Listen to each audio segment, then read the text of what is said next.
පෙරුවන් සරණයි හැමදෙනාටම පින්වත්නි මේ ලෝකයේ තියෙන බලගතුම ස්ථානය තමයි ද්‍රෝණයක් ධාතුන් වහන්සේලා තැන්පත් කරලා තියෙන රුවන්වැලි මහා සෑය.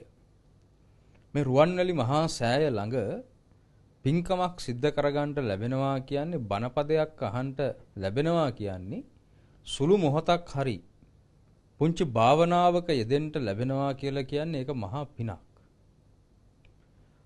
ලක්ෂ ගණන් රහතන් වහන්සේලා බණ කියපු ඒ වගේම ලක්ෂ ගණන් අනාගාමී උතුමන් බණ කියපු සෝවාන් සකුරුදාගාමී උතුමන් ධර්මයේ දේශනා කරපු ඒ වගේම තමයි සිව් බුදුරජාණන් වහන්සේලා වැඩ හිටපු මේ රුවන්වැලි මහා සෑ මළුවේ සිද්ධ වෙන විශේෂ පින්කමක් පිළිබඳව ඔබට මතක් කරන්න සූදානම් වෙන්නේ.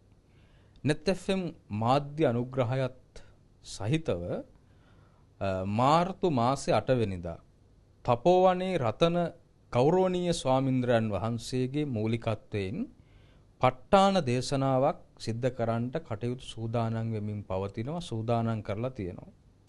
එතකොට හවස 6 සිට උදෑසන වෙනතුරු පහන් වෙනතුරු මේ රැයක් පහන් වෙනතුරු ප ဋ ාණ දේශනාවක් භාග්‍යතුන් වහන්සේගේ ගැඹුරු දේශනාවක් අභිධර්ම දේශනාවක් ශ්‍රවණය කරන්නට ඔබට අර මුලින් මං සඳහන් කරපු වටිනාකම් සහිත රුවන්වැලි මහා සෑ මළුවේදී හැකියාව ලැබෙනවා. ඒ නිසා ඔබ හැම දිනාටම මේ සම්බුද්ධ ශාසනයේම ධර්මය අවබෝධ කරගන්න කැමැත්තකින් ඉන්න හැමෝටම අපි සිහිපත් කරනවා මේ පින්කමට සම්බන්ධ වෙන්න, මේ පින්කමට එකතු වෙන්න, ඒ තුලින් ඔබේ ජීවිතයේ ධර්ම අවබෝධය දියුණු කරගන්න, ඒ වගේම තමයි හිත නිවා පහන් කරගන්න, ඒ සඳහා සම්බන්ධ වෙන්නට ඔබ හැමදෙනාටම සිතට වීරිය, ගතට නිරෝගී සම්පත්තිය ලැබෙත්වා කියලා මේ වෙලාවේ ආශිර්වාද කරනවා.